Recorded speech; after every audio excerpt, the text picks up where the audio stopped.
Reese showed up at one of the best times of the year. The long summer nights, the end of the semester, live sports, and beautiful blue skies. Apart from the full Korean experience that Nate showed him in the short time that he was here, we were lucky enough to sit down with him for a quick podcast to mark a time in his life where he is free. I'm sure some of the listeners have felt that before.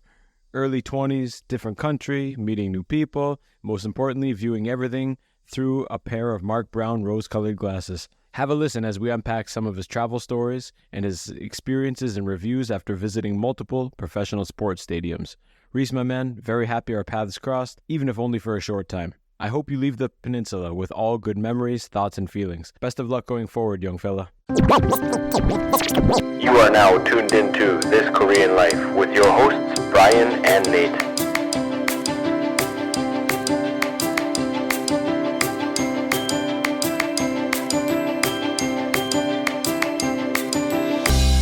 All right, welcome to another episode of This Korean Life, number 102, featuring Reese Mooney, Nate's cousin, in from Barrie, Ontario. Oh, yeah. Swinging through, doing just one stop on his Asian tour. All right, but you've been other places. I started in Japan. Yeah. Other places in Asia or in the world? In the world, yeah. Oh, yeah. I've been all over the place. All right, cool. Give us the Asian tour breakdown here. I know we talked a little bit at the game the other day, and you were in, you mentioned there you were in Japan, and I think part of the focus of your travel is visiting sports stadiums. Is that not really? I mean, that's been the focus of some trips in the past. Okay. But this time it's just, I'm going out solo, so I'm just trying to get whatever experiences I can. And, cool. If I happen to go see a game, I go see a game. Nice. So, well, you got a good experience here the other night, didn't you? Oh, for sure. Sure. I think too bad you got rained out at Sajik, but I think they made up for it on Saturday night. There was packed stadium. You were saying you had one of the best views you've ever had at a game. Oh well, it's not just that. It's like the stadium's packed. Everybody's singing. It's a party. But because that's such a small ballpark, like you're all right on top of the action. Like it's such an intimate experience. It's like going to if somebody mixed Premier League football and like minor league baseball. And that's a good analogy. Yeah. Oh, well done. Sajik would have been great, but that 85 home games or whatever is too much to fill the seats. I said to him, like the Doosan side during the game in Busan would have been 2/3 empty. Is it the same thing? I think once you're in the cheering section, you're just in that. You don't even notice what's going on around. You're just in, and everybody's up, moving and dancing and singing. So it would have been cool. But Sajik's a big stadium, and probably at least a third empty. So what is like? And I think I don't know, what are major league parks like? I imagine they're half empty all the time. It depends on the team. To be honest, like you go Oakland. Oakland's brutal. Like they got the Coliseum that seats 55,000. And they close half of it for baseball games, and it's falling apart. It's like 50, 60 years old. Yeah, but on average, though, I mean, people, they're not selling out 30,000 games, 84 games a year. Like, what is it that they want where they make bank? Maybe is if they do make the playoffs, and that's when they sell out, and they can. But I mean, like even charge a premium and then fill every seat. Oh, for sure, yeah. But Boston usually sells out. Chicago, the Cubs usually sell out. Just trying to think. The Rogers Center now at the renovations that they've done, they're getting a lot of people, but they're still not selling out. I don't know the attendance numbers on their teams. I mean, only 3 teams make the playoffs? So they've expanded it. It's 6 teams from each league now, where it used to be 5. So the division winners and then 2 wild cards. That's the division winners plus 3 wild cards. Nice. So hold on, you're young. When I grew up, there was no wild cards. It was like top 2 or 4 teams from each. That was it. Yeah. There was nobody. You played all these games all year long. You knew after the first month that your season was over. You basically knew after month 1 that you had no chance. How many stadiums have you been to now? Just baseball? Well, in general. In general, I've lost count. Okay. Yeah. Baseball. Baseball, I've been to 9 major league ballparks. Oh, wow. Then I was in the Tokyo Dome. We went to Sajik. Rained out. So. Sure, that's okay. Yeah. And I think you can still check it off your list. Oh, for sure. You never saw any games in Central America or South America? No, because whenever I've been to... So when I was in South America, that was in April. And then when I was in, like, Mexico City, I've been there twice. The first time I was there was December. So I was not playing baseball in December. And then when I was there earlier this year, it was in January. I think that's number 3 on my list is probably Korea, Japan, and then Nicaragua, Honduras. And just a little bit more Wild West than... A little bit more gong showish than here. Not in terms of the excitement and stuff, just the drinking and the wildness. But the potential for... I've only been to one MLB game. Went with Uncle Phil to a Giants game. And, man, it was like falling asleep. Yeah. And we had great seats in the lower, like, I don't know, 20 rows, 30 rows up. There's nothing going on. Like, compared to one of those... I mean, there you feel like you're engaged all the time, or what are they singing about, or what happened, or what's the roar for? On TSN or Sportsnet, they'll have like the sleepers in the audience, people just dozing off. But that you won't see that here.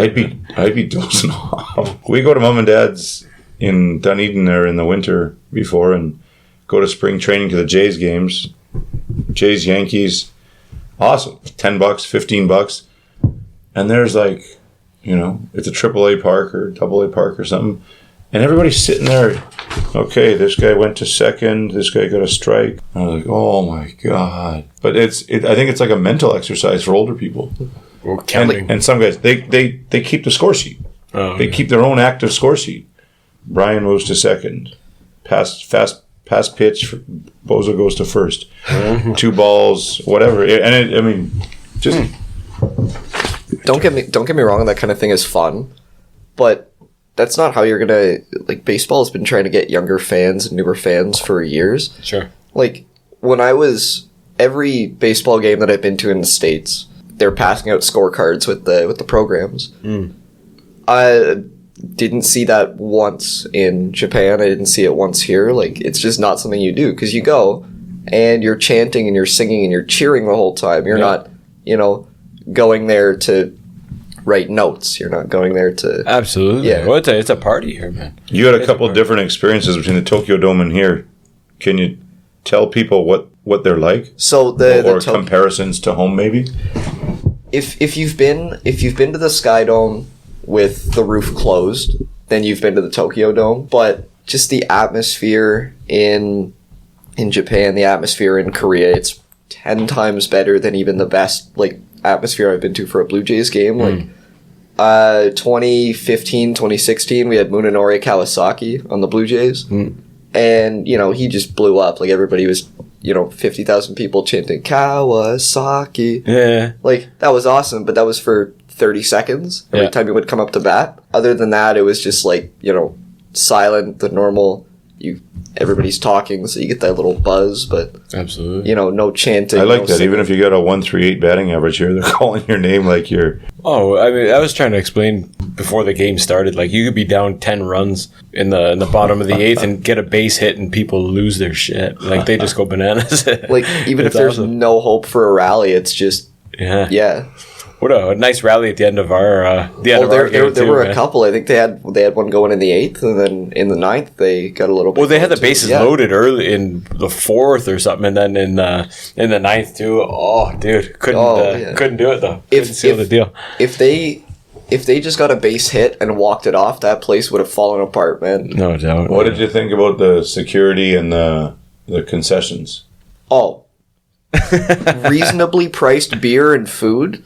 Reasonably priced, for example. Oh, you're paying we got 4 beers for $10 or the equivalent of. Tall boys. Tall boys, yeah. And you couldn't even get one for that back home. It doesn't matter where you're going. If you want a beer, it's probably $12 to $16. Yeah. Last time I went to Sky Dome. For a little tiny cup. You're not even getting a full pint for that. Last time I went to a Jays game, we paid, I think, $20, $30 for a ticket maybe.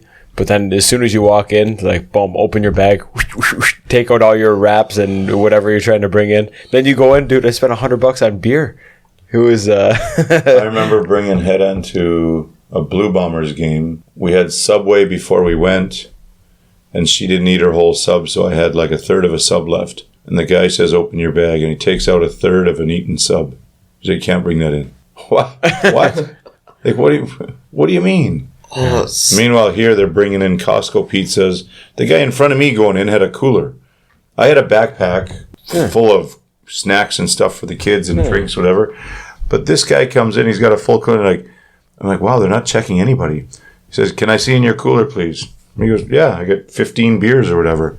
Okay, thank you. Yeah. No glass? Okay, bring your 15 beers in. I saw a guy Didn't even check my bag. I saw a guy barbecuing at Sajik. I showed him the barbecue seats at the soccer stadium. Yeah, that kind of thing blows my mind. Yeah. They have the camping zone, the barbecue zone. Yeah. You can't have that. I mean, and if you did, it'd be $50, like $50 to $100 for a ticket at least. Yeah, sure. They'd be like club premium seats, and you're paying like a stupid amount just to go watch a game there. No doubt. But I mean, that would be awesome. Like, who doesn't want to barbecue and watch a game? Yeah. What do you have a bucket list? The stadium that you got to hit? Oh, I've never been to a soccer game. Oh, okay. Like anywhere. Okay. I'd love to go, see some soccer in Mexico. I'd love to go see some Premier League soccer or something in the Europe. World Cup's going to Canada. Yeah, but tickets are going to be like too expensive. Yeah, like, no doubt. Yeah, they are going to cost an arm and a leg, aren't they? And I just know if it's anything like how sports normally are in Toronto, you're going to get all the corporate seats, and it's just it's going to be fun. Yeah, but not even. I mean, there's people who are born and raised in football countries that live there that would pay their life savings to go watch their team play. Oh, for sure. So it's not just. I mean, man, I was there. I don't know, 25 years ago during World Cup, and there's those communities all over the city. The Portuguese are here, the Italians are here, the French are here. I mean, it's wild, and those guys will pay a fortune for tickets. Oh yeah, that's all they care for. From the stadiums that you've been to, is there one that you'd recommend everyone visit at least once? Fenway, Wrigley, the obvious ones. What's the distinguishing features that make it head and shoulders above the rest? They're classic. Like you think of baseball and you think of Wrigley or Fenway, like the ivy walls in the outfield in Wrigley, like the Green Monster, like those are iconic. Yeah. And then an underrated one for me was really Milwaukee. You get the slide in center field, like the outfield. Yeah. Every time they hit a home run, the mascot sliding down. Yeah. The retractable roof, like it's like a fan. Yeah. And when we went, it was open for a bit, and then they closed it. But oh man, like good times. Oh yeah, that was awesome. Good sight lines too, but Pittsburgh's really good. Citi Field is really cool. Nice. Get some people that don't like it, but it's basically like a more modern, bigger rendition of Ebbets Field. You were commenting on the sight lines when we were watching the game on Saturday, and you're like, "Man, I can see everything. This is incredible." And you said, I can't remember which field you went to, but you said like there was a goddamn pole right in the middle. Yeah, that was Wrigley. Okay, when Cologne was pitching. Yeah, that was a story that I was telling you. Yeah. So I went to 2 games in Wrigley with my dad. It was Cubs Mets. First game, it was Jake Arrieta versus Noah Syndergaard. Yeah. And then, like the second game, it was, I don't remember who was pitching, but we saw Bartolo Colon pitch. Yeah. And, he's Cuban? Oh, Cologne? I think so. The Cuban French. I think Colombian. Colombian. But, so we had one of those seats with the post blocking the view. And, I said to my dad, I'm like, I can't see. And he's like, okay, we'll switch. And then I was like, well, I can see, but can you see? And he's like, yeah, I can see Bartolo Colon on this side of the post. And I can see him on this side of the post. For anybody that doesn't know, Bartolo Colon, people call him Big Sexy. Yeah. And dude, he's a fridge. Oh, yeah, he's a fridge with a wicked arm. That was the year that he hit a home run, and it took him like 8 years to round the bases. But everybody was like going. He hit it on the road. He was in San Diego, and everybody's going crazy because he's just one of the most likable guys in all the sports. No doubt. Well, I mean, speaking of pitchers hitting home runs, Ohtani. Yeah, but he had 10 strikeouts and two homers in one game. Can you have more of a wider base of knowledge in baseball than I think we do, and probably most people listening. Can you speak to the importance or the significance of watching Ohtani play and in his role in baseball as a sport? In Japan, even if you're not a baseball fan, you know who Shohei Ohtani is. Like, he is on, billboards, he's on advertisements, you're walking down the street. Like, I think he is probably one of the biggest players in terms of popularity, like, outside of the States ever. Yeah. And then even in the States, like, he is an MVP caliber hitter. Like, he is... His slugging percentage is number one in the league. He leads the league in OPS. Yeah. He is tied for the league lead, or he leads the league in home runs. And crazy. He's incredible. In terms of the American League batting average race, like, he leads the league in the American League in RBIs. He leads the American League in home runs. And last I checked, he was only 7 points in his batting average behind the leader. Yeah. So he could win the Triple Crown.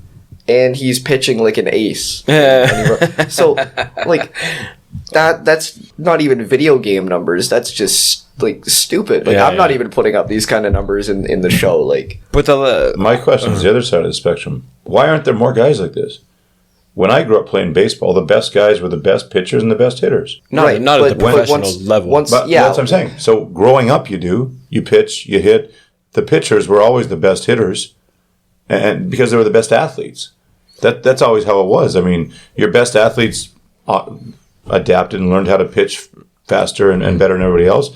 And they also learned how to hit better than everyone else. Between Babe Ruth and Ohtani, is there anyone like that?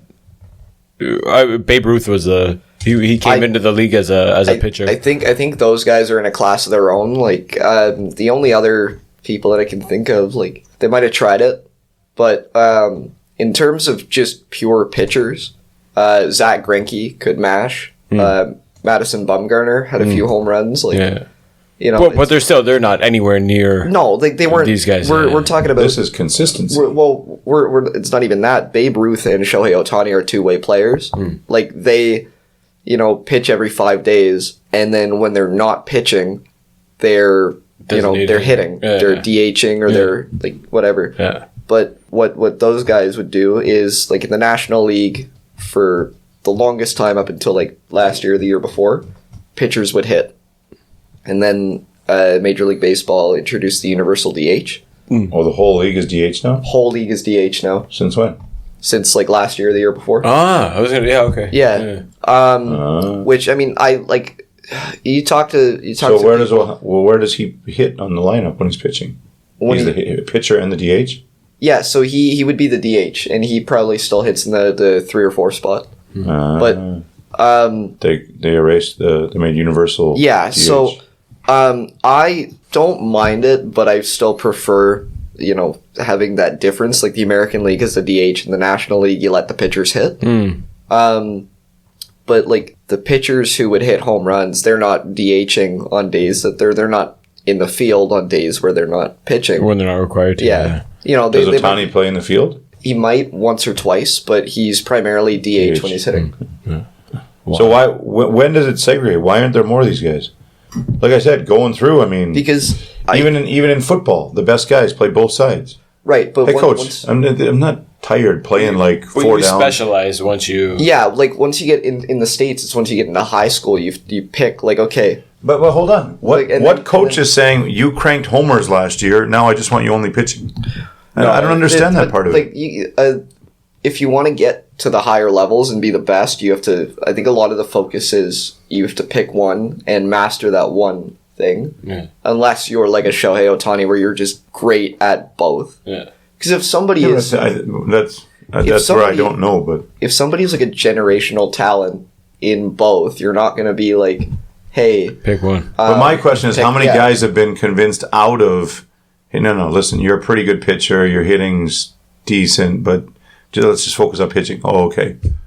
This is what I have to do. My agent told me. My coach told me. Can you make? But what if they kept going? It's almost like saying, like, you played the PP your whole life and now you can't play the PK until some coach says you're good enough for the PK. Then you start playing it. One's offense, one's defense. One's throwing, one's hitting. Could you say like. But you grow up doing that. No. But could you say in hockey, like you're a goalie, you're the backup goalie and left wing? That's a bit of a getting 100-mile-an-hour slap shots in the face. I think like a better analogy would be like, okay, you're playing singles and doubles. You're like, our best wide receiver. You're getting all these targets, yards after catch, all this stuff. But you're also, our big cornerback, defensive back. Like, sure. Yeah, like you're out there on offense, but there's more touchdowns. But there's more crossover skills there, where you need to be agile. You got to be quick. Whereas I think swinging and pitching are two totally different things. But every other guy does it, right? Like an outfielder throws the ball and he hits. Everybody else does. But the only thing for a pitcher is they wear out their arms and they don't want them getting hurt. But I don't get when you start saying, okay, pitchers suck at hitting. They don't tell a left fielder to stop hitting. Historically, though, pitchers' batting averages are among the worst. That's what I'm saying. I think it's groomed out of them. Did you play minor league ball, like little league? I played t-ball when I was 5. I mean, I don't know. Growing up, the quarterback, the best guy on the hockey team, the guy shooting an 82 at the golf course, and the pitcher and home run hitter was all the same guy. I mean, those were your best guys. I don't know. I mean, but as you get up to the top, I think the competition stiffens. You want to double down on whatever you do, on whatever you're doing well, right? If you don't want to take away from your pitching time. But you pitch once every 5 days, man. There's a whole bunch. Once you're in the show. There's a whole bunch. Well, no, even in like minor league baseball, college ball stuff, even high school ball, people are taking that more seriously now. Like you're sitting around for a week. Yeah, that's true. Hey, coach, maybe I can try hitting because this Reese guy sucks. He's only gotten 2 hits in the last 10 games. Yeah. Let me try. I mean, I hit 20 homers last year in high school. Injury maybe is Well, that's what I wonder. Probably a concern. Like, you don't want people needing Tommy John when they're 18, 19. Yeah. That's what I wonder, if it's analytics on the percentage of injuries which is why Watani's so crazy, is that he's masterful at both and he's not. He's not injured. But like you were saying earlier about the outfielders throw the ball, infielders throw the ball. Well, like you put an infielder or an outfielder on the mound, like it's totally different when you have to throw it in a straight line to the Sure, but we see this and football's a good example when they do their trick plays, and Johnny throws a 40-yard touchdown pass. Like, well, he played QB in college for 3 years. Yeah. Well, okay, they can. It's all part of it. The offensive lineman, 350 pounds, is not going to be, your running back. But the wide receiver, the quarterback, these guys can all interchange. It's not that they're bad; it's that other people are better. Yeah, I think that's what it is. Because a pitcher can hit, but a hitter is only hitting. Well, yeah, but dude, when you look at 7, 8, 9 in the hitting order, the averages are awful.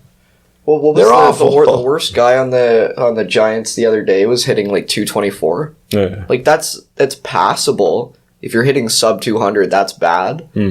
But 224 it's fine. You're going like on average 1 for 4. Yeah. Like that's amazing that 1 for 4 is professional. It is. No, but that's the art of baseball. It's the same in the major leagues too, isn't it? Yeah, well, like basketball's similar. I mean, nobody's shooting over 20-30% on average. I mean, you get a couple guys up there 40, 50, but not often. But it's a game of failing. No doubt. You think you're hitting 1 out of every 30 pitches or something? Holy man!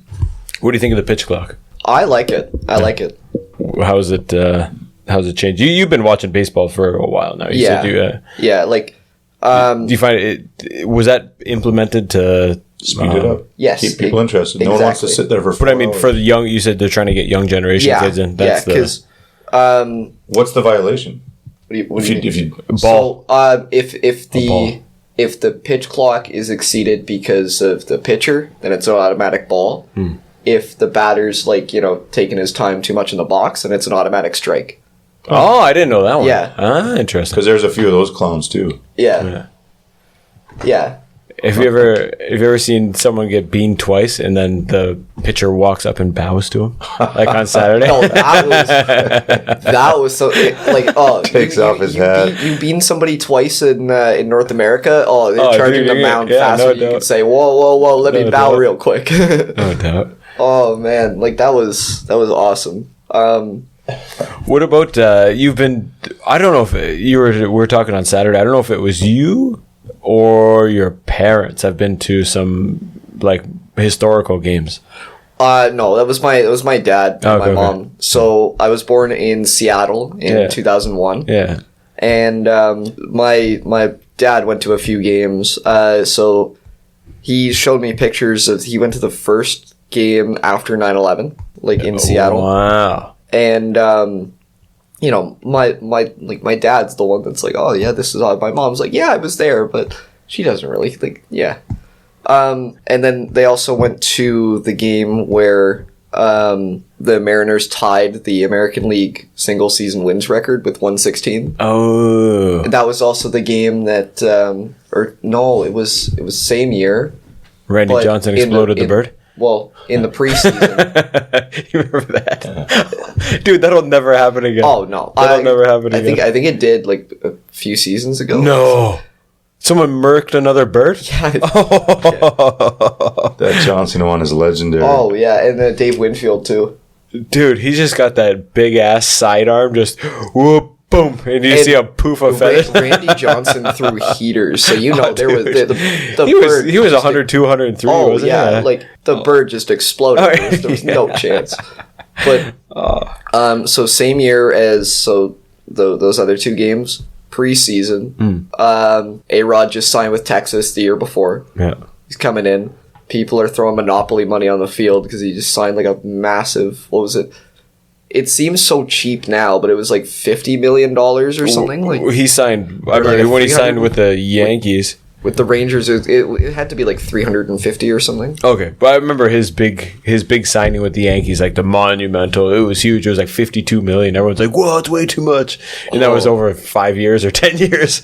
Now we're talking about Ohtani. He's going to sign for 5. He's going to sign a $500 million. No, I heard somebody. So I read a tweet. Somebody said, I was talking to an anonymous executive, and I told him he's probably going to get 13 years, $550 million. And they said, and the guy was like, no, that's too low. Yeah. I think we're going to see something in the neighborhood of like 10, 11 years for like $650 plus million. Sure. Is his team good? The Angels? Yeah. They have two of the best players alive right now, but they're Why don't the Yankees go for this guy? Yeah, Trout and Ohtani. Yeah. I feel bad for Trout, man, because he's not wasting his career away, but he's close to it. Yeah. Why don't the Yankees or Red Sox, the typical guys who would just go and scoop these guys up, why don't they step in? You gotta wait till free agency, and because the Angels aren't going to trade these guys away. Who's the guy that looks like Super Mario that pitches for New York? Oh, Nestor Cortez. Cortez, yeah. Dude, oh, yeah. I love that guy. Oh, yeah. Where did mustache socks ones or mustache cleats? Yeah. Where did the appreciation for baseball come from? My dad. Baseball is not the number one sport in Canada, and I think you could argue basketball has taken off, and we got so many good guys now in the NBA that basketball is right up there. But baseball, everybody plays t-ball, a little bit of little league, but then it kind of just fades away. But so my dad, baseball was his sport when he was younger. So he played minor league ball, and when he would go to games all the time, and he would there's a tabletop baseball game. You play with dice, and the cards have a bunch of numbers and stuff on it.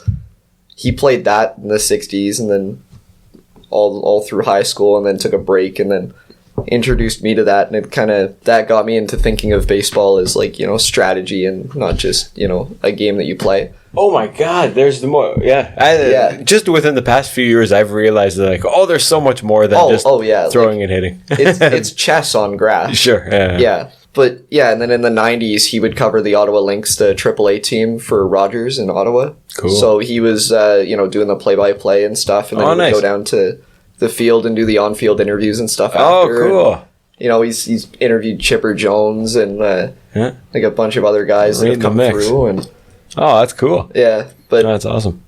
Sports in general, my dad, big hockey guy too. Got me into CFL football. Nice.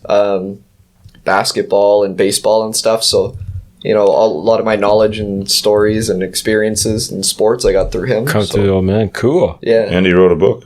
He did. What kind of book? Just an amalgamation Wild of a whole Nights bunch of and- Crazy Days and Wild Nights. That's about his time. No, so it's just a bunch of just crazy stories from the world of sports. Oh, cool.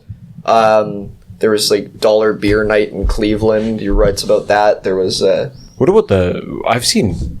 Oh, was it the Pittsburgh...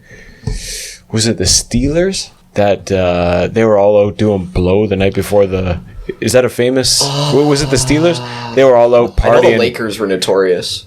I think the Steelers too. It might have been on that Cocaine Cowboys documentary when he said he was selling to all the Pittsburgh Steelers like the day before the Super Bowl, and then they went out and won the next day. I think it was Recipe for success. Yeah. But Well, I either- mean, hey, yeah.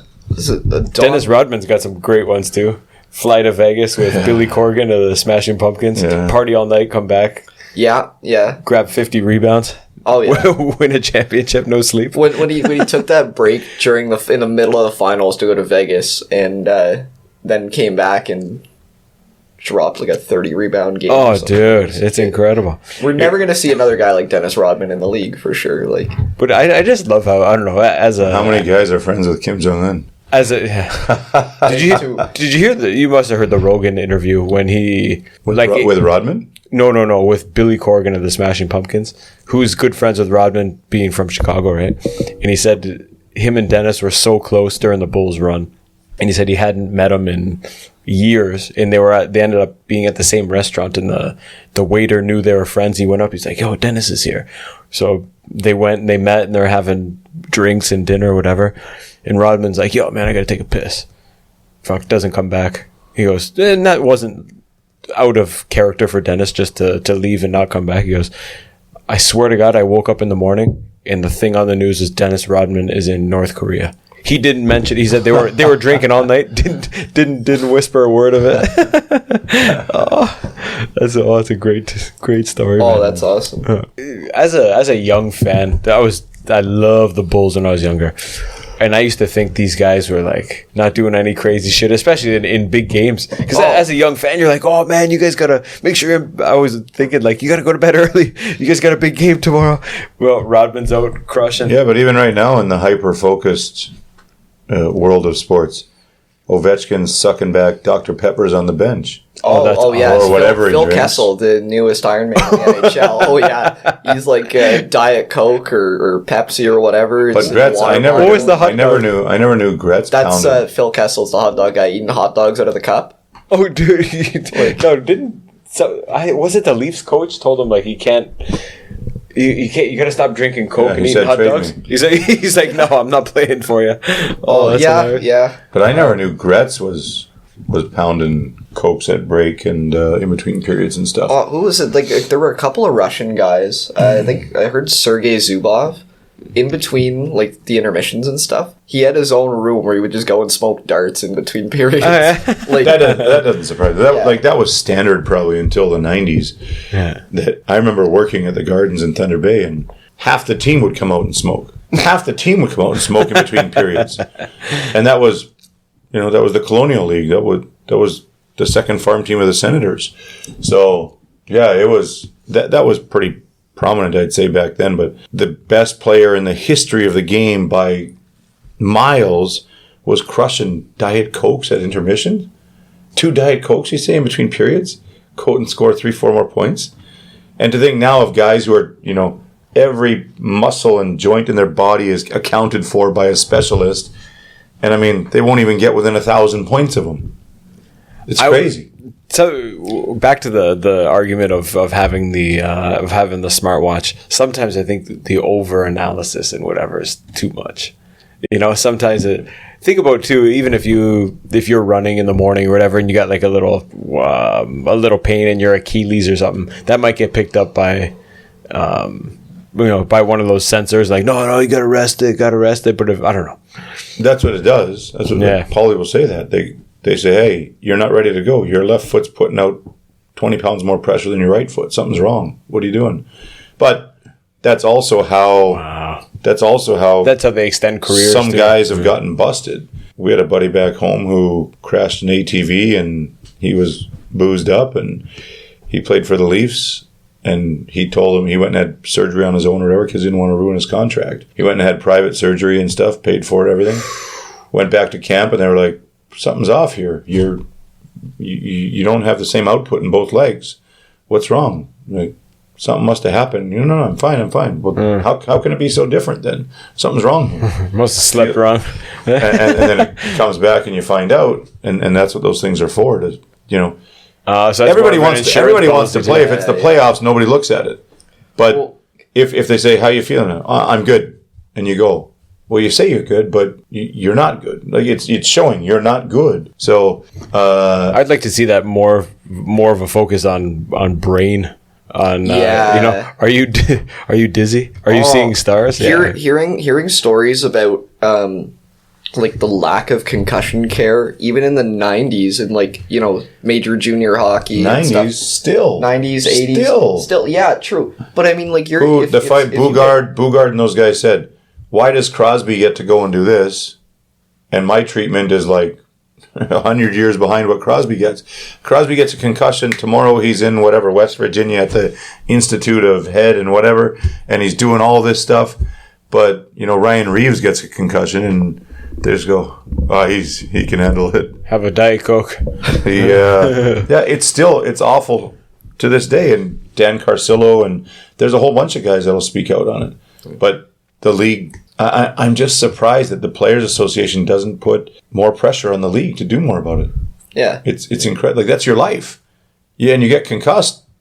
Crosby's one major concussion from being done. I mean, he's not.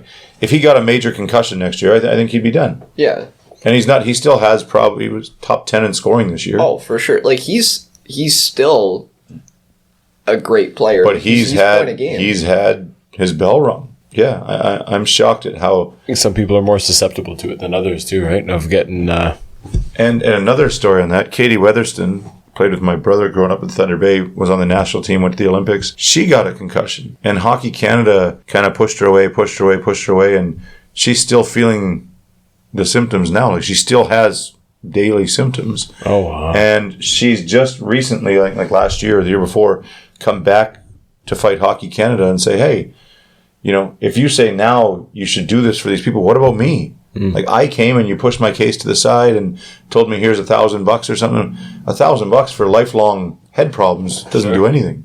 Or 20,000 or 30, it doesn't do anything.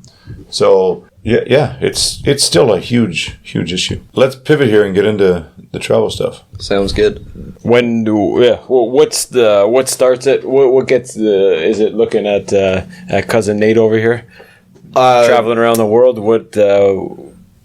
Did you have itchy feet? You're tired of Barrie, Ontario? Well, I mean, grew up in Barrie, moved away to Bala for a summer when I was in after I graduated high school, and then I went to North Bay for 3 years. Maybe, hold on, maybe take us back. Maybe we can get into this Gen Z stuff too.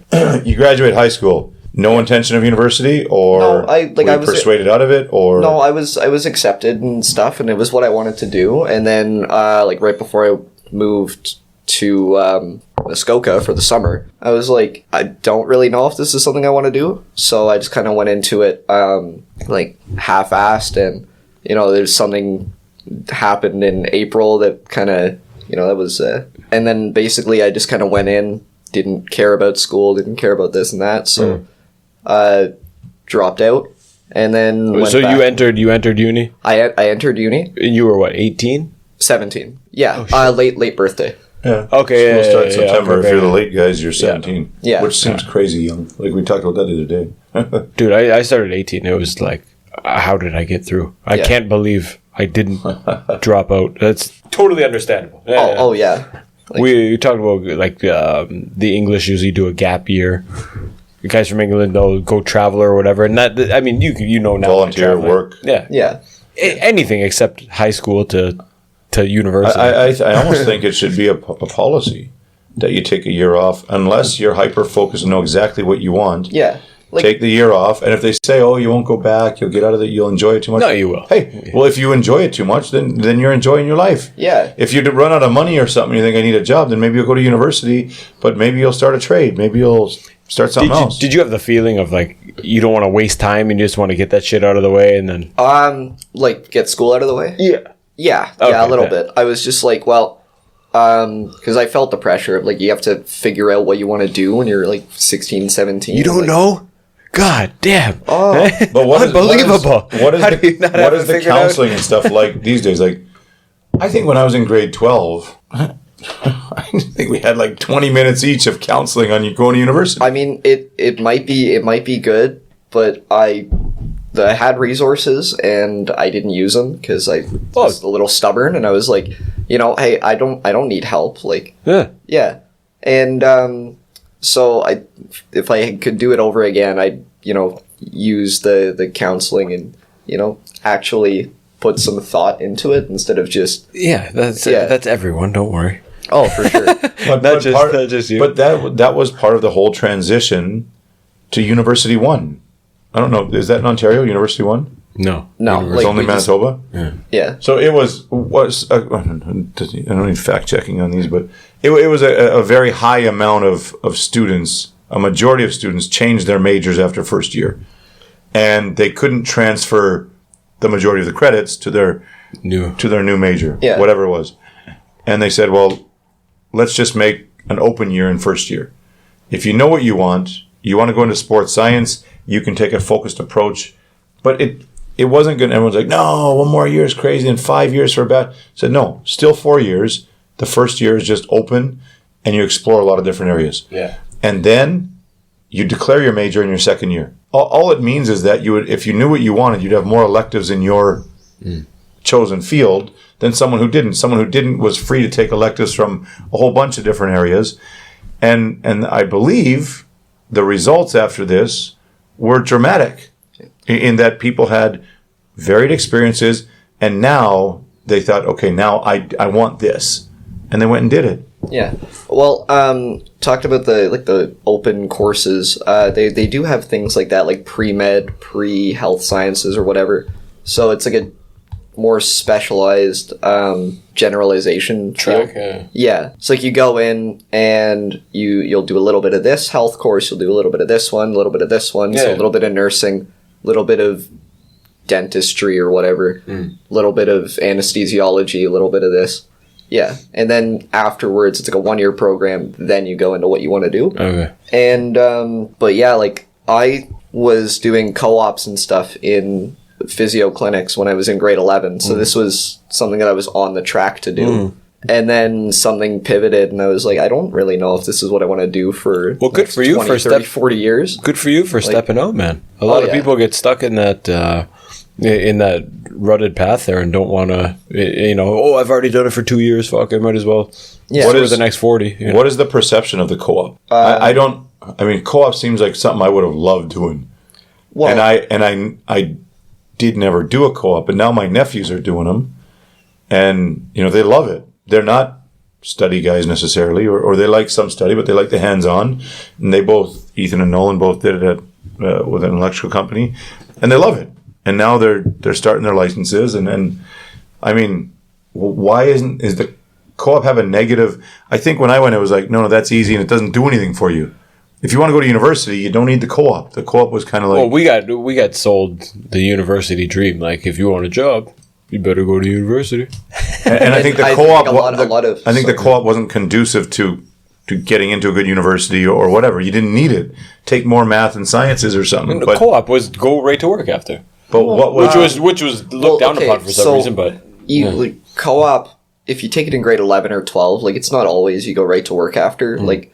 One of my closest friends, he is still at the job that he did his co-op with. Yeah, electrical or plumbing or mechanic. Mechanic, yeah. But what is the perception of co-ops at home now? Are they more popular? Because I think trades are more acceptable now, more welcomed. You can do, it doesn't have to be a trade. You can do a co-op at like an office job or something, but you're basically just an unpaid intern. Like you're grabbing coffee, you're just observing. Yeah. But I think that's a hugely valuable experience. Oh, for sure. Like, I mean, but this is what I mean. Like, is it pushed to take co-ops? in general, did all your buddies do co-ops or only like a quarter of them? No, because when I went to school, I don't know how many guys did co-ops, but all of my buddies did co-ops, but they all picked ones where they could just fuck around. And and like I was like, okay, well, this is what I want to do. So I went and found like a clinic that would take on a high school student. And I mean, obviously, I'm not doing the procedures, but I've learned how to keep records and just what the day-to-day life of a clinic. Imagine a guy on Wall Street who wants to be a trader if he went and job shadowed for a week. I mean, it would scare the bejesus out of him. Like, I don't think people have an accurate perception of what work is and what jobs are, and I think co-ops kind of facilitate that. Even though like I'm not going to pursue that anymore, like that day-to-day experience of going in and seeing how an office runs, that's invaluable. Like, you can take that and apply it to so many other places. Absolutely. Yeah. Oh, just see the day-to-day, how people are. How, life outside of school, it was weird taking, when you're 18 and you're able to call in sick to school by yourself. And you drive around the city and you're like, oh, this is what happens during the day. Your blinders are kind of taken off. Oh yeah, like good times. I love those memes where it's like that unemployed friend at 2 a.m. on a 2 p.m. on a Tuesday. Yeah, and it's just like some guy standing by the beach just staring at like, huh? this is what they do. What second half of grade 12 are all your buddies focused on university and applications and stuff, or is everyone talking about travel or just living off mom and dad? I'm the only one of my friends that went to college. Like, my high school friends, I'm the only one out of them that went to college. Oh, wow. And, but they didn't want to take that route, which is fine. Like I said, one of my buddies stayed with his co-op job and just does that paid now. Another buddy of mine, he was working in Zehrs for like 5 years. So Zehrs is like a grocery store in Canada. Yeah. We got them in Niagara. Yeah. Well, but what about in general, overall? Overall, like, everybody was focused on going to university, getting their grades up for applications and stuff. But yeah. But for me, like, I did summer school programs and stuff in different places around Ontario. And so I had enough credits to graduate at the end of first semester of grade 12. Oh, nice. So I had a meeting with the principal, and he was like, we can't just like not have you come in because that makes you a part-time student and it's like a tax thing, insurance thing. So I was like, okay, what's the minimum amount of classes that I can take? I picked food and nutrition. Sweet. And I picked kinesiology. Yeah. So food and nutrition, I think I maybe showed up to like 60% of the classes. And I still passed with like a 75. Just enough to... to squeak by. I mean, like 75, that was my average. Like, I was never an A student, but, yeah. Cool, man. So where do we go here? You end up going to college. You said, "Oh, not for me right now." What sparks the travel?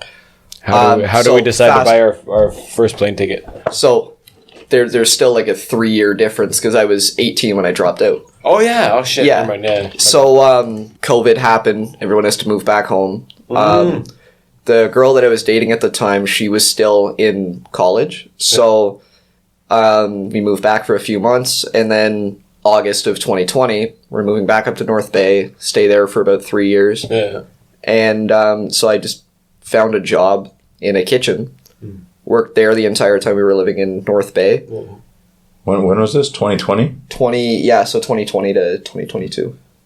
So you went there when Corona started? Yeah. So traveling wouldn't even enter your mind? No, not at that time. Plus, like, my focus was just I have to pay rent and like groceries and stuff and and then cooking food, like that's another thing that I thought I wanted to do. And then like the working in a kitchen, like this is goddamn stressful. Oh well, it wasn't stressful. I love it because you're having heated conversations about politics while you're putting out pad thais or whatever. Nice. Like you were in a Thai place? Asian fusion. It's kind of like it was a little mom and pop shop. Cool. So they did everything from like, Thai, Chinese, a little bit of Korean. Nice. Yeah. Cool. But then from my perspective, like things started to stagnate, and then I was like, yeah, I'm done waiting around. So I actually called Marcus, and he was like, yeah, so Nathan told me you have an open invitation to go to Korea anytime, just let him know and figure it out. Nice. So that night I started planning my trip to Europe, because I was like, well, flights are a little bit cheaper, and like I'd want to go somewhere that's different enough but still similar for my first time. So, and I think like that's one of the biggest pieces of advice, but I'll get into that later. But and then moved back with my parents and traveled Europe for 2 months, and yeah. Beautiful. Well, How did you go about that? What kind of budget were you on? I think I did 2 months in Europe for about $4,500. Pretty reasonable. with plane ticket and everything. Plane tickets and everything. Like, I think a lot of young people's misconceptions are, I don't have money. $4,500 is nothing. Yeah. At $20 an hour minimum wage, I mean, if you're living at home, you should be able to save that up in no time. Oh, for sure. Well, that's this trip I'm doing at about 7K, and it's 3 months, but it's basically like roughing it. Like you're staying in hostels, Listen, cheap food. This cheap is drinks. not roughing it. This isn't rough. This isn't roughing it. But like, wait until you get into Africa and Southeast Asia and Central America and some other places before we're roughing it. Yeah. This is luxury in it. Oh, for sure. I can't imagine saying I went backpacking across America and I was roughing it. I mean, what would that mean? Like, you had a tent with mosquitoes? No, but but you can always find someone who has it more rough. But maybe compared to your daily existence in Canada, it is definitely roughing it. Well, right? yeah, Definitely. God, that makes me sound like a baby now. No. Just no, not at all, man. Just I think the roughing it part of it is that there's no one to take care of you. Yeah. There's no that's. I mean, in terms of accommodations and transportation and stuff, like no. In Europe and this part of Asia, at least the north, you have reliable transportation. There's police that are mostly not corrupt. There's rules. But you'll see here once you get into Thailand and stuff, it's getting a little bit wilder, a little bit rougher, but more fun. Like that's what I thought I liked about traveling is, grandpa, grandma, mom, dad, they grew up in a lot more open and liberal society than we did, and drugs, sex, and rock and roll. Oh, okay. Well, that's what I discovered through half of Asia, Southeast Asia. So it's kind of like living in the past, and you can see what your country's like, or what you can imagine here, what it's going to be like in 10 years, because that's what's like in your own country. Yeah. You say, Thailand's going to be like this, and it's going to change and change. Yeah. And that's why I want to go to the crazy countries first. Yeah. Because they change the fastest. I mean, let's be honest, Paris isn't going to change. I mean, there's nothing changing there over 20, 30 years. But you go to Botswana, there's a whole different story. I mean, is that next on the bucket list? No, the stands. You gotta survive the stands first. You gotta go to the stands. 2 months. You went to a lot of places in 2 months. Yeah, I think I started in Ireland, then I went to Northern Ireland, then I went across to the Netherlands, then down to Belgium, across to Hungary, Czech Republic, back to Hungary, then you Croatia. found a girl there? Is that why? No, I just cheap accommodations, $300 for 3 weeks, Oh wow! Yeah, that's pretty cool. Nightclub was free. Drinks were beer was for $1. You get a bottle of wine for $1. Sweet. Public transportation's 50 Count cents. Oh nice. Yeah. So then back to Hungary, then Croatia, Italy, Switzerland, Luxembourg, back to Belgium, over to Were you Germany. on a Korean bus tour? Were you on a Korean bus tour? 17 countries in 4 days? Oh, wow. Oh, the first week I was there, it was literally 6 countries in 7 days. Oh, yeah. It was crazy. But one of my childhood dreams was, when I'm older, I want to go and wake up every morning in a different country, and that's what I did. Whoa! So dreams can come true. Oh, for sure. That's for awesome, sure. man. So how do you? I thought of this question a long time ago. One, how do you determine how long to spend in a place, or that seems too much. Like you said, the Korean bus tour. There you go 2 nights, 3 days, and say you went to all of Japan there or something. Huh?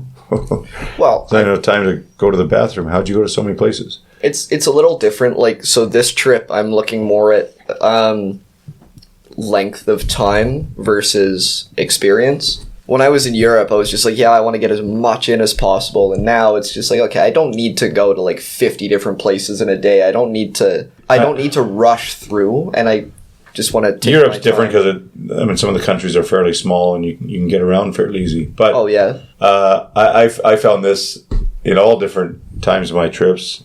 But what is the goal? What is the purpose of the places that you choose to go to?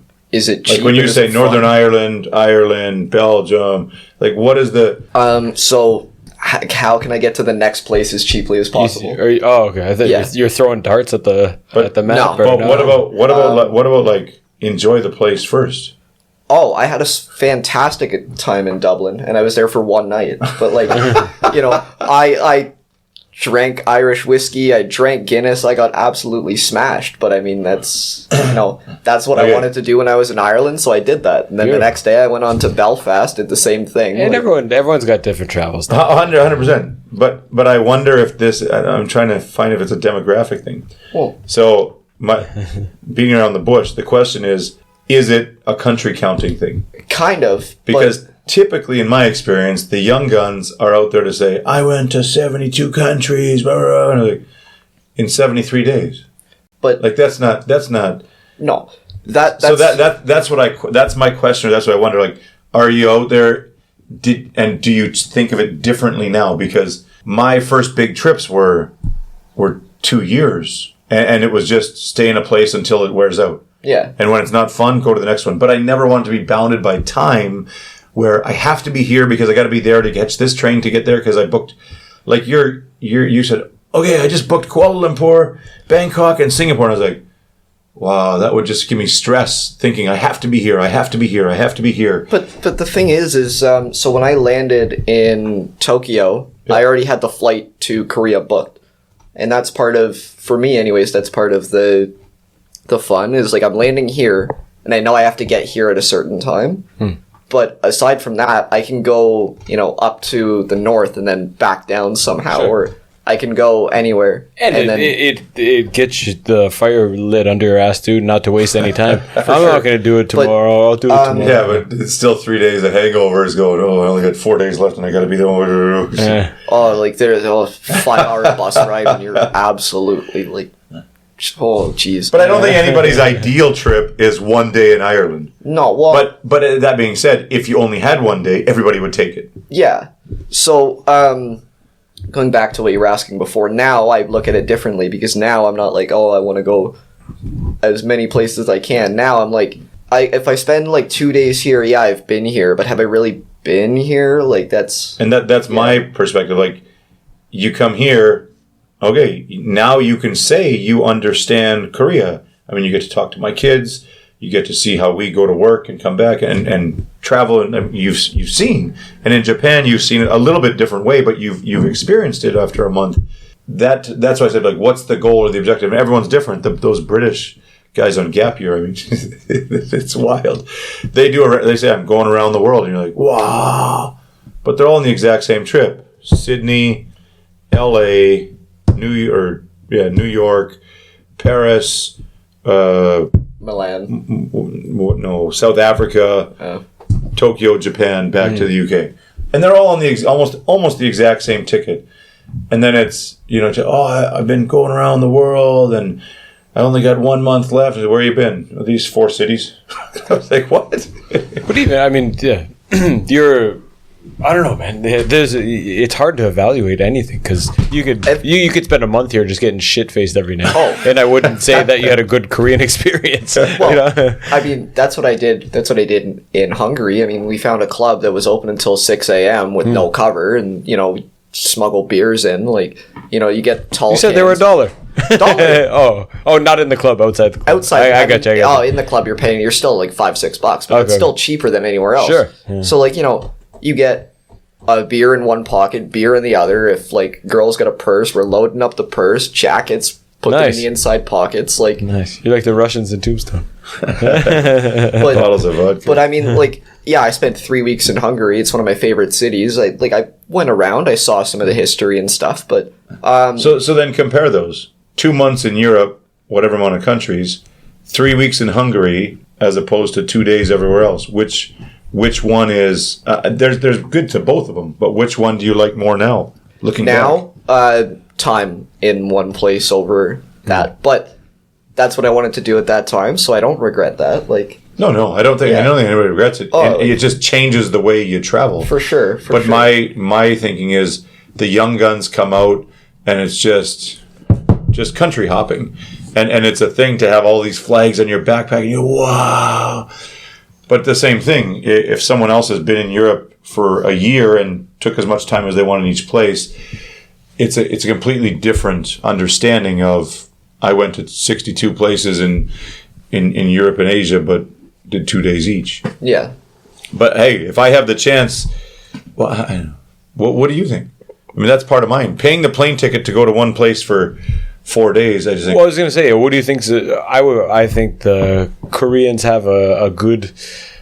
The new generation Koreans have a good idea with the handar sargi, like living somewhere for a month. And I think that allows you to... Like when I did in Samui there, right? Mind you, a lot of it was training, but... I mean, you go in and you see the regular... And I think you even have to... kind of stay in one spot. I don't know. Everyone's different, man. Do what I like. I would like to go a dream. Say like go to Italy, find a whatever town, stay there for a month, visit the same breakfast place, have coffee, learn a couple phrases, interact with the people, and just get that feeling. Like when you come to Korea, you remember your first month here, like walking around, like just seeing how shit works and. In seeing kind of the rhythm of the I like not pace, being the a vibe tourist of the city. Yeah. I talk to all these Uzbek and Kazakh guys that I used to teach, and they're like, "Oh, you're gonna visit?" No. I'm not going as a tourist. You're talking to me like I'm going there as this rich guy with all. I'm not going there as a tourist. I'm not going to pay double the price. He's like, "No, you can't." I said, "Listen, this is the techniques that have worked in tens and tens of countries," and he's like, "Oh." Yeah, that might work. I said, end of the day, the taxi driver's still got to put food on the table for his family. Hey, I'll walk. I don't care. Yeah. If you don't want the money, I'll walk. But it's, everywhere we've been negotiating the prices. Here's the money. I'm not the French tourist coming in with pound or euros and has 1 week and I'm leaving and I want to buy the thing because I don't want to waste time. I got all the time in the world. And I'll walk by you 4 days in a row and find the market price. And I'll talk to your sister and your uncle and your brother. And then the last day before I'm leaving, I'll come up and say, hey, here it is, $10. Take it or leave it. And I'm still paying more or they wouldn't take it, right? So I'm just not, I refuse to pay. If I paid the crazy prices when I traveled, you'd be paying double. Yeah. And your kids would be paying quadruple.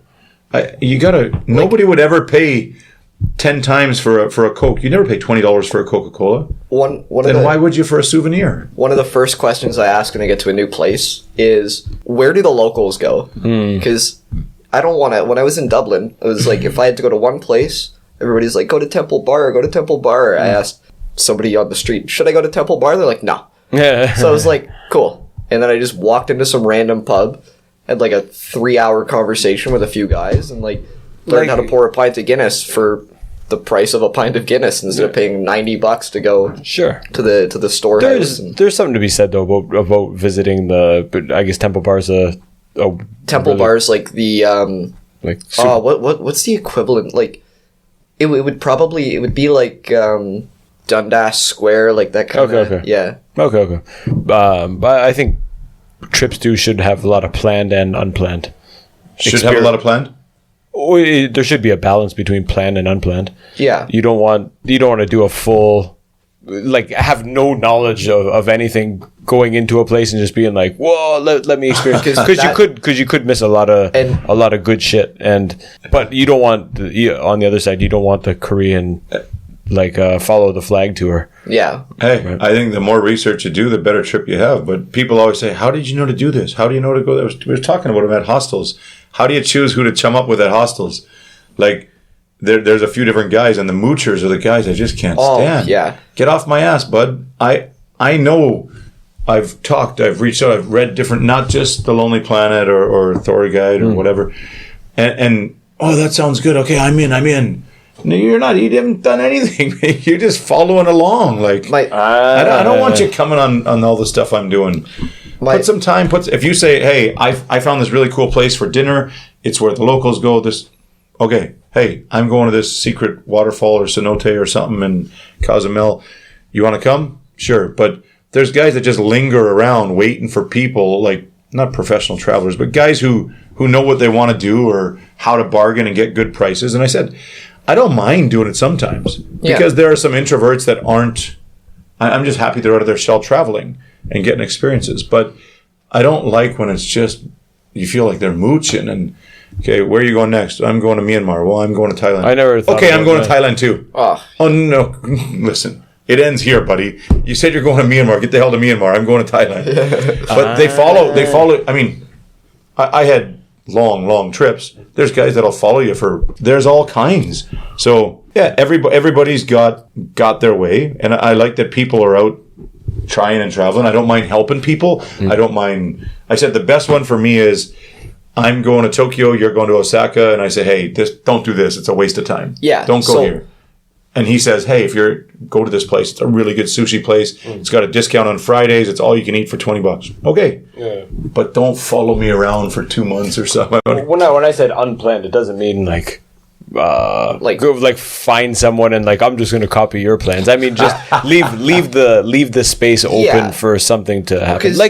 Like when you're teaching a class, man, you got stuff that's prepared, and you got stuff that when you're gonna go off on a tangent, right? Sorry. Yeah. No, whenever I travel, have an idea of what you want to do before you go. But some of the best things are you're walking down the street and you see something that you think is pretty cool, and you just go in and you do it, or you probably the most recent example that I can think of is yesterday in Jagalchi, the tower. We were like, oh, what's that? I've never seen that before. And we found a way to get up, and we went in. Yeah. And, that wasn't play. We weren't, going down to Busan and saying, hey, we're going to go to this tower. Right. We're going to go to the fish market. That's what I meant. And I find it... Or going for Mokjang at 11:30 on a Friday. Saturday, whatever. Oh, let's go for dinner. It's 11:30. Yeah. But, some of the favorite... Some of my best friends that I met in hostels, right, were like, what are you doing today? This, and this. You? This, and this. We'll meet up later for a drink? Sure. Okay, go out, do your own thing, come back, have some beers, have a fantastic night, and then... Do it again the next day. For sure. And then, where are you going? Oh, I'm going here, and here, but I'll be back here. Oh, I'll be... if we're in the same area, we'll meet up again, but it's not oh, let me follow you. Are you the youngest guy on the European tour? The guys you're meeting in hostels, they're older, younger, not same age? Okay, so there are a lot of people. Most people that I meet are between 23 and 28. From where? Are they North American? Are they all a lot of Americans. I've only met a handful of Canadians, but I meet more Americans than Canadians. But most people, they're either British, German, or Australian. Aussies are good travelers. Oh yeah. Oh yeah. Many Asians or no? A handful, but Chinese aren't out backpacking. I mean, out of Northeast and the countries that have money for backpacking, it's not the Japanese. I feel are still the best travelers. I mean, they're. Oh, I think just get out and travel. It doesn't have to be some massive trip, but you got to go experience something else that isn't your backyard, right? Even Canada's a big country. Go out west, go out east, go up north. There's so much to do to just be sitting at home. You're Gen Z, and some of the biggest criticisms are, lack of interpersonal skills, overdependence on tech. When you are in a hostel, is it how Nate Everybody remembers it, or how everyone imagines it? You're sitting down cross-legged on the bed, and oh, I did this today, I did that today, or is it just a bunch of people kind of secluded, jamming on their own phone? So, normally it's the common areas. People, you're eating your food, and then strike up conversation. What'd you do today? How long are you here? Where are you going after? And people are generally... Oh, yeah. I mean, if you're staying in a hostel, you can't be an introvert because it's just you're going to meet other people. Cool. And it's like, yeah. But when I went from my Asian tour to Central America, it was 100% different vibe. And in Asia, it was relaxed and cool, and everybody was kind of had the same, I don't know, same idea, or everybody kind of seemed on the same page. But when I got to Central America, it was vastly different. And the hostels were not, it wasn't just go and say hi to anybody, and everybody kind of had their own agenda or their own thing, which is fine. But in Asia, it was kind of just way more chilled and relaxed, and everybody was more approachable. And you're sitting on the balconies in Bali there, and everybody's got tunes. Just, hey man, how's it going? Sit down, let's go, let's have a beer. And I thought, man, in Central America, it was way different. The countries, the safety, the security, everything, but especially in the hostels as well. And I was going to say a quick one. I arrived in Panama City. I didn't know what I was doing. I just didn't want to. I wasn't coming back to Korea, and I had to kill 6 months. So I flew from Mom and Dad's in Florida. The cheapest flight was Panama City. I went to Panama City. And I got in there, and on the bulletin board, there was a guy that said, looking for travel mate to go to the Darien Gap or whatever, and for a 5-day trip into the Darien Gap. And I was like, I don't know I don't even know what's in here. I just know I got to go north to here. But I said, okay, I'm in. As the follower, which I've never been the follower. I've always been the leader. And this guy ended up being an editor for Hustler magazine, working remotely, Going to a Gap. and I didn't even know what the Darien Gap was until I got out of there. And people were like, Darien was yeah, a name. I think the guy said in the first day or two, he was like, yeah, I had this up for 5 days and nobody answered, and I'm just so glad I got someone to go with it. And I was like, why don't people answer? Like, are they just not friendly or whatever? He's like, no, well, the people are a little bit scared and the reputation's not very good. I didn't even know where I was going with the FARC rebels and all the cocaine. I didn't know where I was going until I got out, and then I was like, holy shit, man. Jesus. So it was, yeah, that was a time I went and followed, and I'm just glad that guy had a little bit of an idea what he was doing, because I had no idea.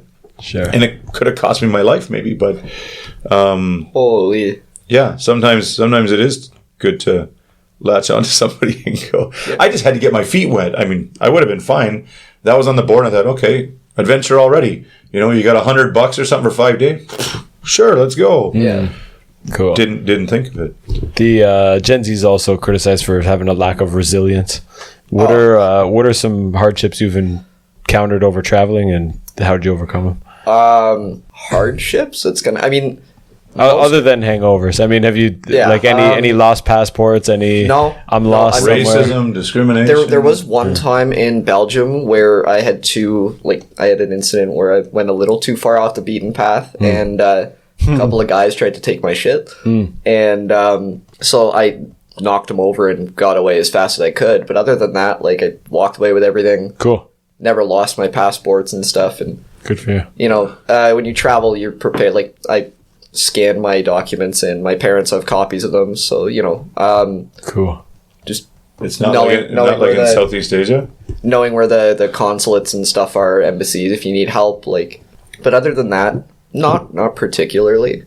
Hello, mister. How are you? Good to see you. Oh, sexy boy. Oh, how are you? You come see me tonight.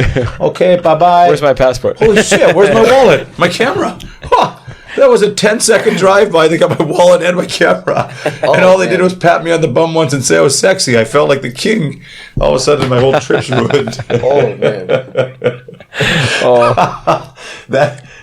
That scenario happened so many freaking times to so many guys.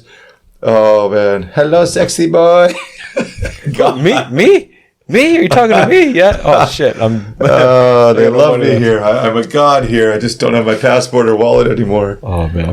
But no, I'd say the biggest thing is just kind of planning and logistics is where you're gonna go, and finding the cheapest way to do it. Sure. I think I spent under $600 to get from here all the way back to Osaka, going through Malaysia, Singapore, Thailand. Oh, nice. And but that was 2-3 hours of okay, I can go here, can go here to here, or I can go here to here and then here, or like, Marky asked me, he's like, what does he do? His parents are paying for this. Or you can't do No, this. I pay for everything myself. You can't do this. There was one time, so since I moved away when I was 17, there was one time that I had to ask my parents for money, and it was when I was stranded in Paris. It was like 11 o'clock at night.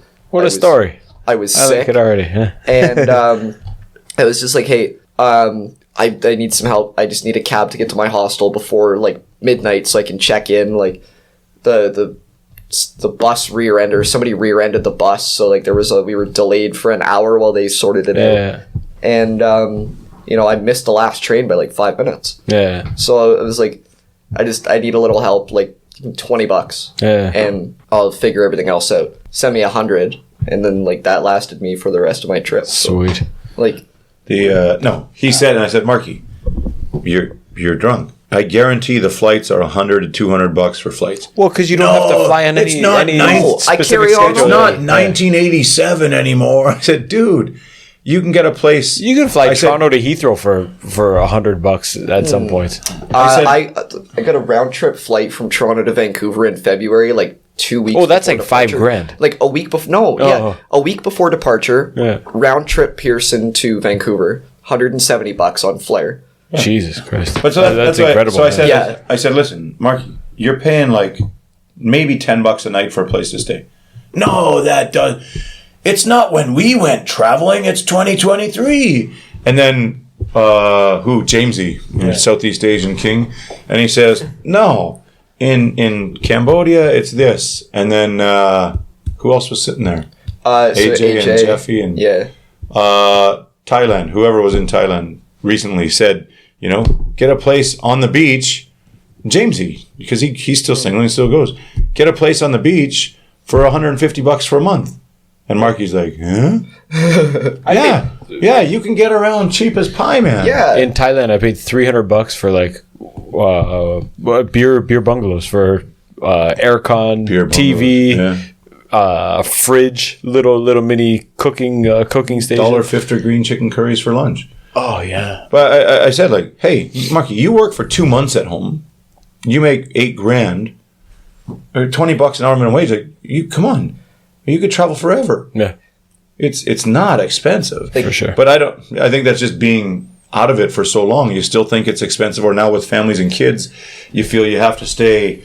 Like Hedon said, we're staying in hotels, right? I said, no, we are not staying in hotels. That means our trip can only be 1 week if you want to stay in hotels. If we stay in guest houses, homestays, whatever, we get a cool experience. We can stay in a couple hotels, sure. But now we can do 5 weeks because we're not paying the hotel every night. Yeah. Is a week enough for each country to experience? Or are you? No, I'm asking Nate. Oh. We're there? Yeah. Well, we got 5 weeks for three countries, but... I thought you got 5 countries. Uzbekistan, Kazakhstan, Kyrgyzstan, maybe Tajikistan. Oh, okay. But same. I mean, half of them are desert. There's not so much you can do in some of these places. Hey, I don't mind it. Like Togo, Benin, they're right next to each other. They're a quarter of the size of Korea. There's not a lot to it, and I mean, it's like going from Ulsan to Busan. Yeah. I mean, there's not a lot that changed between Ulsan and Busan. So in Europe, I said the small countries fine. I mean, you can buzz through a couple of them. They're very similar, but. Yeah, there are places where that's necessary and other places where it's not. Yeah. I mean, Canada and the States, if you were in Seattle or Vancouver, is it that different? Yeah, that's true. I mean, so, yeah, if you did 2 days in Seattle and 10 in Vancouver are opposite, I think you understand both places. Yeah. Well, no, they're very similar, but for me it was just like, I was born there, but I hadn't been back since. Like, my parents moved to Vancouver when I was like not even 3 months, and then we moved to Ontario before I was like 6 months. Yeah. So, so for me it was just, I'm gonna be in Vancouver. It's like $50 for a 4-hour bus ride. Yeah. Awesome, I'm there, and it was awesome, but it's not that different. What? The flag changes. That's it. Back to the hostel stuff. When you get into a hostel, I think I learned how to read people really, really well. Yeah. Did you? But I think when I started traveling, I had some judgments or some preconceived notions that maybe I had to check at the door when I started going to these places. What was it like for you? Did you have judgments of different people, and like we laugh. We're in Russia, me and Petey, and there's a girl sitting there doing this, and we're like, 100% Korean, and then it's just we already know who she is. We have no idea who she is. Right. And the fact that she's in Russia by herself in a hostel is completely against the stereotype of what a Korean traveler or whatever is like. So we went over, said hi, whatever. We ended up being good buddies and going out and hanging out. But did you develop any judgments? Did you learn how to read people better when you started jumping around all these places? I wouldn't say like judgments, but I just go in, and a person's a person. Everybody's different. Like people probably judge me as a Canadian. They think I'm going to be one way, and then I might live up to their expectations. I might not. Like, you don't know unless you talk to people, and it's not really fair to go in thinking one thing and then... I found the more people I meet from different places, the more you realize you're all the same. For sure, yeah. 100%. But I also realized the more stereotypes get dispelled, the more stereotypes are created. The Israelis in Thailand with the durians. I mean, if you went to a place and you found out that half the occupants were Israelis, many people would just leave. Why? Because they eat durians. Okay. And they smell like a stink bomb. Oh, it's a fruit, dude. It'll throw off your whole trip. Ass. Okay. So then, as you keep traveling around Southeast Asia, and you see all these hotels that say no durians allowed, and that means it means we don't accept the Israelis, which, or they'll say no shisha or hookah, they all have different ones. But if your business was there, you either have to kind of go all in on the durian or all out. Because other people don't want to be around it. Hey, it's fueling. Is it really that bad? Yeah. You've never smelled one. Yeah, they are. Yeah, okay. One? How about 30? Oh. Yeah, so... But listen, it's bad enough that people put signs up saying no durians. But it is the reason that we have such a... And I say we because I'm part of it. It's the reason we have such a strong bobsled team. Shit. Anyways. Those were... I have very fond memories of new... Water? Things... I didn't know much about British people before I started traveling a lot. And then, man, doing the Southeast Asia tour there and seeing them all on Gap here, it was hilarious. Yeah, they would go to the PC rooms and say, "Mom, I met Sally. Oh, she's here with Jill and Betty." And I would go in there once a week to send emails and messages and say I'm alive and I'm okay and this is where I'm going to next, or to find out what visa I need or whatever.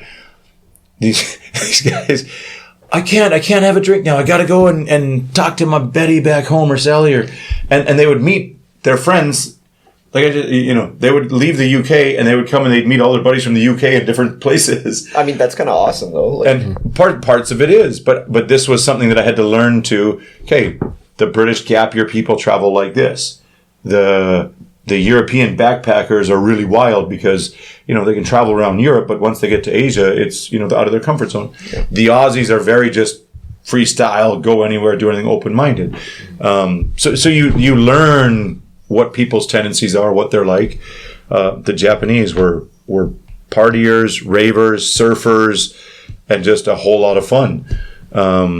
So as much as I learned these things were wrong about people and stereotypes, I also probably a few other ones formed throughout the trip. And I just think of certain things like that, the durians and stuff, nice, where they stand out. Moving on here. You got to balance soon, eh? It's 10:30. Yeah. All right. Oh. Moving on here to future. I think film school. Yeah, that's something I'm looking at doing for sure. Nice. I got a couple opportunities back home that I'm secured and stuff for when I go back home. Sure.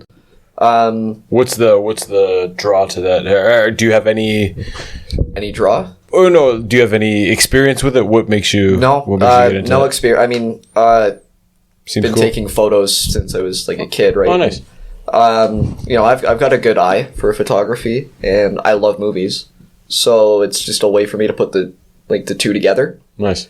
And it seems awesome. Like the lifestyle, it's grueling. Like being on a set is a lot of work, but it's also a lot of fun as well. And I think, but I mean, in traditional film, I think the work-life balance, it would be very difficult and limited prospects for work. But dude, now you can do anything. It's very, very competitive.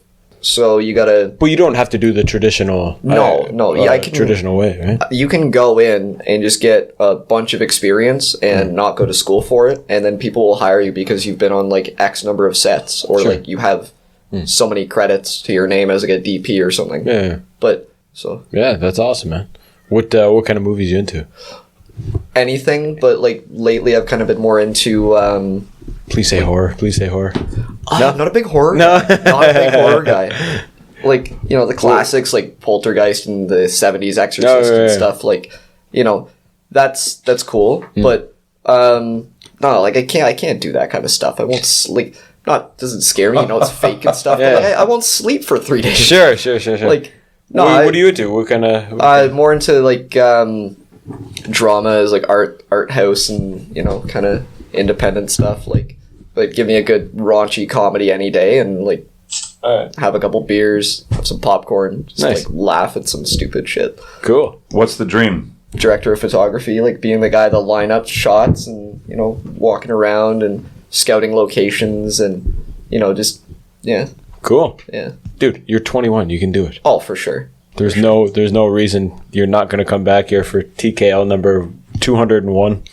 Oh, that's probably at too the soon. Busan Film Festival. At the Busan Film Festival, yeah. Oh, that would be awesome. Like, I just want to do something that I love to do, and something that, you know, I don't feel like I waking up and going to work. Like, I think everybody wants to find that, but for me, like, it's not about money. It's about doing something that you want. Not waking up every day and going, oh, gotta go to work. Yeah, and like that's why I travel. It's because this is something I want to do. Good for you, man. And it's a better education than you would have gotten for sure. Your 3 years of physio. You'll always make your money back. Sure. You will never be like 20, 21 going through all these places again. Absolutely. You can always go back to school. Exactly. You can always change careers. You can always do this. Due to health, due to pandemics, due to whatever, the ability to travel might... I mean, I feel horrible for the guys whose dream trip was during Corona and they had to cancel, and now, you know, they've spent that money and now they can't even go. The guy lost his job, can't, you know, doesn't have the resources now, and all of a sudden that's why I say I just keep traveling and keep it going as best I can, because you never know when it comes to an end. For sure. If not now, when? And I mean for us, I mean, a kid gets sick, expend all our resources on that. All of a sudden, traveling's not an option. Yeah. So, no doubt. Awesome, dude. You got to get to work. Anything else? No. You're good. But good. Yeah, man. Just keep trucking along. I say you'll find places you enjoy, places you don't, and you'll find your style of travel. And I think that's one of the main reasons I love it, is I think it inspires people and opens people's minds to, you know, what it is. When you see the Kim Jong-un stuff on the news, you won't think, hey, I've been there. There's nobody even knows, doesn't even make the news. Yeah. When you go up to the DMZ, you know, Trump's there. Shit, I was there, man. But it gives you an understanding of the world and cultures and religions. And like Bryce said, we're all just one. Yeah. Eventually, it comes back to we're all just one, and all these borders and lines and boxes are all just bullshit. It's just what we put on ourselves. Yeah. So. If I could just one more thing to that point. When I was in Israel, I went in 2019 for a week with a group from my school. That was one of those things where it's notoriously like politically contested, but you have the 3 biggest monotheistic religions in the world in a country smaller than New Jersey. Like, you know, when you have Judaism, Christianity, and Islam like that close together, it doesn't matter what religion you are, you're still going to be in close quarters with everyone else. So like, as soon as you realize you're just people, and like, you know, but when I go to church, I'm not Catholic. When I go to church, it's kind of cool because I can just, you know, hear about the stories of the miracles and stuff and say, like, yeah, I've been there. Like, now it's just a pile of rocks on the side of a hill, but I've been there. Yeah, man. It puts things into context. That's the... And at the same time, when I go home and go to church, I'm like, yeah, I haven't been in a while, and I forget some of these stories. But I've been in the Muslim countries for this much and the Buddhist countries for this long, and now I also question what religion is or who the gods are, and by all means, to each their own. But that's another part of travel that opens you up to, oh, everybody doesn't use a fork and a knife? Wow, and these guys eat with their hands, and everybody, it's normal, everyone does it. These guys only use chopsticks. Wow. It really opens you up to everything. Oh. And understanding that we are all the same, but we are all different. And nobody's way is right. Nobody's way is right. No one's got a perfect country. No one's got a perfect religion. And hey, do what you want, do what you love, but be respectful of others. For sure. Cool, man. Mr. Mooney, thank you for coming in. I'm glad to have met you on part of your trip here. Awesome. Thank you very much for having me. Wish you the best in the future. Hope you guys enjoyed listening. We'll talk to you next time. Goodbye.